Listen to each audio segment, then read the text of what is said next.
আৰু এটা নতুন ভিডিঅ'লৈ স্বাগতম। আজি আমি এনালাইচিছ কৰিম 16 ডিচেম্বৰৰ কাৰণে নিফটি বেংক নিফটি এনালাইচিছ। ইয়াৰ আগতে আমি আগৰ ভিডিঅ'টোত কি জনাইছিলোঁ তাৰ এটা সবিশেষ।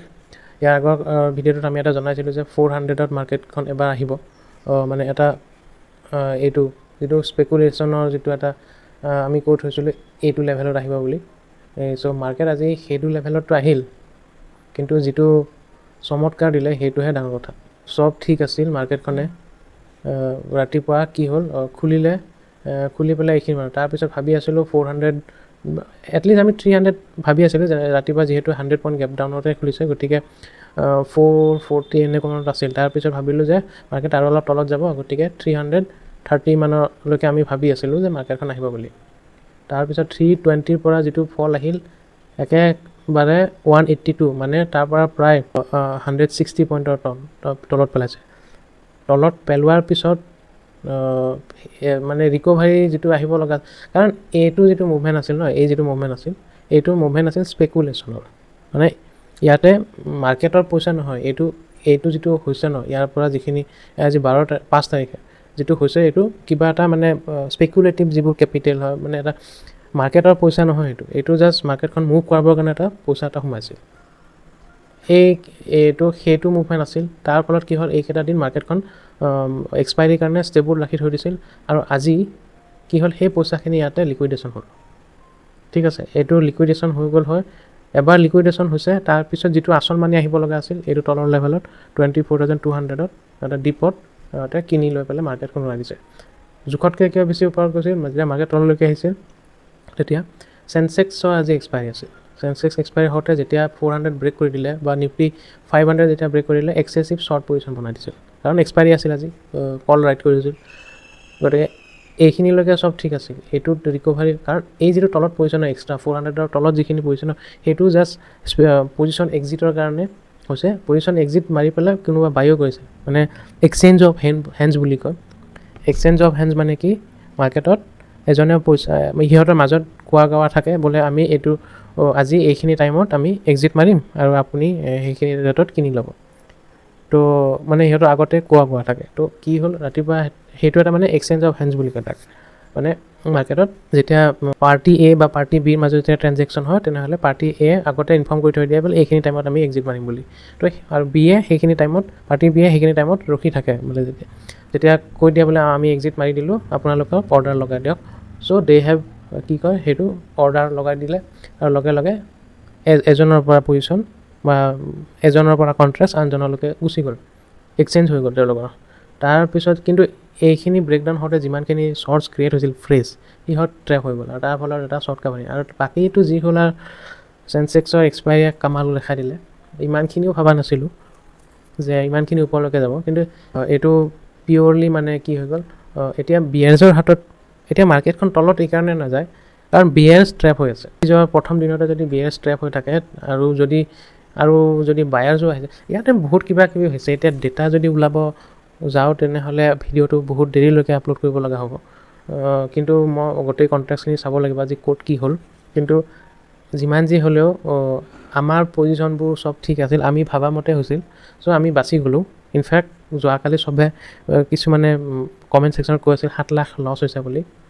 সেইটো লছ হোৱা নাই, মানে কি হয় আমাৰ পজিশ্যনছ থাকে, ঠিক আছে, মানে আমি মান্থলি কৰোঁ, আমি ডেইলি নকৰোঁ ন এইটো। গতিকে সেইবোৰ পজিশ্যন এডজাষ্ট কৰি পেলাই কেতিয়াবা লছ হয়, এইটো হয়, সেইটো মানে কেৰি কৰিব লাগে ন, সেইবোৰ কেৰি ফৰৱাৰ্ড ট্ৰেড থাকে। তো তেনেকুৱা তো বহুত কিবা কিবি আছে, সেইবোৰ আমি এতিয়া নাযাওঁ। চ' আজি সেই 7 লাখৰ পৰা গৈ পেলাই এই কি হ'ল, 51,000 গ্ৰীণত আছে। এতিয়া মোৰ এনেকুৱা হৈয়ে থাকে এইবোৰ পজিশ্যন, এইটো তেনেকুৱা। কিন্তু মই আপোনাক কওঁ ট্ৰেড প্লেনটো কি আছিল। মই যদি ট্ৰেডাৰ্ছ হ'বৰ কাৰণে এই বস্তু বেছি ইম্পৰ্টেণ্ট। অৰ্ডাৰ্ছ বুকত লৈ আহিছোঁ, চাওক কি কাম কৰিছোঁ আজি। কোফৰ্জৰ যিবোৰ মোৰ মানে কোফৰ্জত এইটোত মই লছ খাইছোঁ 2 লাখ, মানে আই ৰিয়েলাইজ দ্য লছ হৈছে, এইটো মানে এক্সুৱেল লছ হৈছে, ঠিক আছে। হিন পেট্ৰত যিটো শ্বৰ্ট আছিল সেইটো মই এক্সিট মাৰি দিছোঁ কম লছত, 62,000, মানে যেতিয়া মাৰ্কেটখন এইটো লেভেলত আহিছিল 24,250 লেভেলত আহিছিল বা এইটোত মানে গৈছিল, তেতিয়া আমি গম পাইছোঁ যে দিছ ইজ এক্সেচিভ, মানে মাৰ্কেট তলত পৰিছে। গতিকে যিমান শ্বৰ্টছ আছে আমি এক্সিট মাৰি দিওঁ। চ' হিন পেট্ৰ যিটো আমাৰ প্ৰায় 2 লাখৰ লছত আছিল, সেইটো গৈ পেলাই আমি কেৱল 62,000 লছত এক্সিট কৰিছোঁ। CDSL যিটো আমি লছ মানে শ্বৰ্ট কৰি থৈছিলোঁ সেইটো আজি 2.5% তলত আহিছিল চ' আমাৰ লছ বহুত কমি গৈছিল এইটো প্ৰায় 3 লাখৰ লছ গৈ পেলাই 68,000 লছত আমি এক্সিট মাৰি পেলাই ডোণ্ট বি ছাৰপ্ৰাইজ CDSLত যেতিয়া আমি শ্বৰ্ট এক্সিট কৰিছোঁ লগে লগে CDSL বাই কৰি দিছোঁ চ' মানে কিমান পইণ্টৰ আমি লছ খাইছিলোঁ প্ৰায় 1912ত আমি বাই কৰিছোঁ আৰু চেল কৰা আছিল 1890 চ' অলমষ্ট লাইক 1%ৰ আমি লছ খাইছিলোঁ সেইটো আমি বাই কৰি দিছোঁ মানে পজিশ্যন ৰিভাৰ্চ কৰি দিছোঁ বুলি গম পাব পাৰি পজিশ্যন ৰিভাৰ্চ কৰি দিছোঁ এইটোত মই দেখাওঁ এইটো CDSL চ' এই CDSLৰ আমি 9টা লট শ্বৰ্ট আছিল CDSLৰ আমি 11টা লট বাই কৰি দিছোঁ চ' এইটো চ' এতিয়া 1 পইণ্ট ইমানখিনিমান চলি আছে চ' এনেকুৱা তাৰপিছত সেইখিনি টাইমতে আমি AB কেপিটেল যেতিয়া তললৈকে আহিছিল আমি যে সেই শ্বৰ্ট এইবোৰ এইকাৰণে কৰিব পাৰিছোঁ কিয় যে আমি যেতিয়া 24,800ত যে গৈছিল মাৰ্কেটখন তেতিয়া যে আমি বহুত লং লিকুইডেশ্যন কৰি দিছিলোঁ তাৰ বেনিফিট এইটো যে আজি আমি AB কেপিটেল বা বাজাজ অটো বা এইবোৰ আজি ল'ব পাৰিছোঁ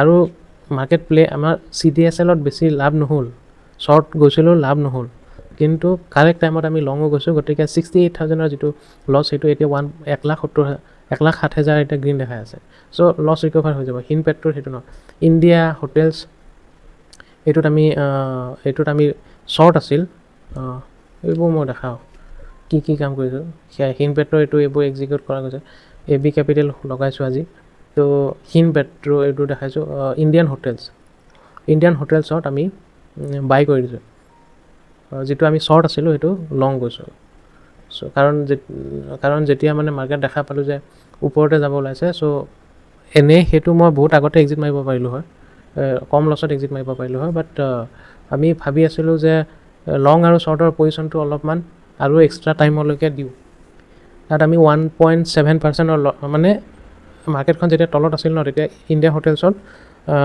অনলি 0.20% লছ আছিল আমি সেইখিনিতে এক্সিট মাৰি দিব পাৰিলোঁ হয় শ্বৰ্টটো আৰু লং যাব পাৰিলোঁ কিন্তু যিহেতু গোটেইবোৰ লঙতে আছে ভাবি আছিলোঁ যে শ্বৰ্ট এটা ৰাখি থৈ দিওঁ তো তাৰ কাৰণে হৈ গ'ল পিছত দেখা পালোঁ যে নাই ইণ্ডিয়া হোটেল আৰু বেছি ষ্ট্ৰং হৈ গৈছে চ' পিছত ভাবিলোঁ একেবাৰে 2টামান বজাত যেতিয়া মাৰ্কেট একদম ফুল্লি বুলি তেতিয়া আমি শ্বৰ্ট এক্সিট মাৰি পেলাই এইটো লং কৰি দিলোঁ চ' এনেকুৱা পজিশ্যন বনোৱা গৈছে চ' এইটো হৈছে ট্ৰেডাৰ্ছৰ মানে আমাৰ নিচিনা যিবোৰ ট্ৰেডাৰ্ছ তেওঁলোকৰ পজিশ্যন বাকী এতিয়া অহাকালি কি হ'ব যদি 16 তাৰিখে যদি ক'ব যাওঁ তেনেহ'লে এটা কথা মই কৈ দিওঁ এতিয়া আজি মাৰ্কেটখন চাই পেলাই এনেকুৱা লাগে কোনোবাই ডাঙৰ এণ্ট্ৰি পজিশ্যনো কৰিছে বা FI শ্বৰ্ট কভাৰিঙো কৰিছে এনেকুৱা লাগি আছে চ' এইটো মাৰ্কেটখন আৰু ওপৰত যাব আছে বাই চান্স 25,200 বা 300লৈকে যাব পাৰে তো আমি সেইলৈকে মাৰ্কেটখন আমি চাব লাগিব লাগি আছে এতিয়া মানডে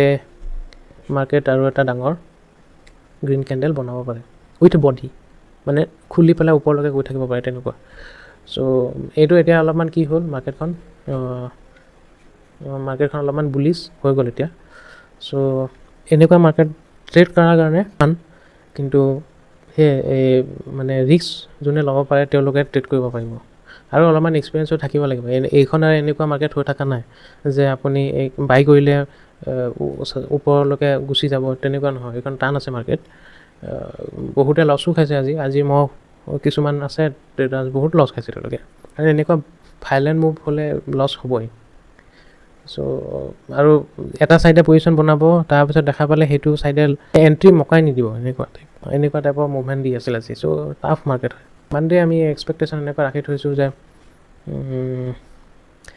গোটেইখিনি গেপ আপতে হৈ যাব লাগে যেন পাওঁ এই যিটো এটা মানে ৰেজিষ্টেণ্ট আছে টেকনিকেলি ৰেজিষ্টেণ্ট হয় বাট যদি বাই চান্স যদি গেপ আপ খুলি দিয়ে মাৰ্কেটখন তেনেহ'লে এইটো ব্ৰেকআউট দি দিব আৰু ব্ৰেকআউট দিলেও নিদিলেও মাৰ্কেটখন যে ছেকেণ্ড হাফত যে মোমেণ্টাম ল'ব সেইটো মানে লাগি আছে ছেকেণ্ড হাফত মুভমেণ্ট আহিব যেন লাগি আছে চ' এতিয়া সেই 25,000লৈকে লৈ যাব লাগে মাৰ্কেটখন তাৰপিছত যিখিনি মুভমেণ্ট আহিব সেইটো আৰু শ্বৰ্ট কাভাৰিং বা নিউজ এনেকুৱা লৈ পেলাই এৰাউণ্ড 25,200 মানলৈকে লৈ যাব লাগে কিন্তু এতিয়া এটা কথা কি এইখন মাৰ্কেটত পজিশ্যন BTST কাৰণে ভাল হ'ব ইণ্ট্ৰাডে মুভমেণ্ট কম পাব আপোনালোকে এইটোৱে যিমান যি হ'ব লগা আছে চব গেপ আপ গেপ ডাউনতে হ'ব এইখিনিয়ে লাইক কৰিব শ্বেয়াৰ কৰিব থেংক ইউ